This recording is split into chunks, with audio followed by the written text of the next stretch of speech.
新竹市開1億外經費要來改善自由車的車場。過去因為講這車道唔是講改平，專互人徛的時陣無說哩跋倒。尾手市府有擱再進行改善工程，驗收到暫時已經半冬外路。有機關去到現場咧勘察這賽道的時陣，要是認為有真儕欠點，市府回應講會要求廠商趕緊改善，互選手會當安心練習。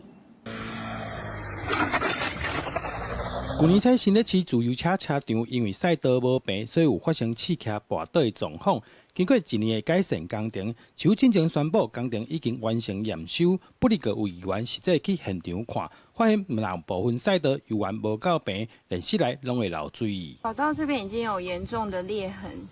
這邊還有凸起來的一塊，這邊也是，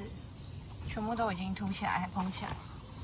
越修越糟，不僅錯過了2025世壯運，驗收完成後仍持續出現跑道裂痕、鋪面破損、積水、室內訓練休息室淹水等問題，嚴重影響選手訓練與場地安全。新竹市自由車車場改善工程，過去因為場地相關問題，唔拿世壯運取消在新竹市舉辦。議員指出，驗收結束到即馬已經半冬，雖然一場比賽攏無辦過，市府是回應講，主要是因為車場已經使用真儕年，修復期間佫拄到天氣無穩定所影響，市府會要求廠商改善。自由車場本身已使用多年，期間受降雨、熱脹冷縮及長期使用等因素影響，局部區域出現裂縫及表面損耗情形。市府已要求改善工程廠商依契約保護責任進行修補。市府強調，確保選手的訓練安全甲場地品質一直是上重要的原則，所以佢會要求廠商一定要守好勢，保障選手安全甲訓練權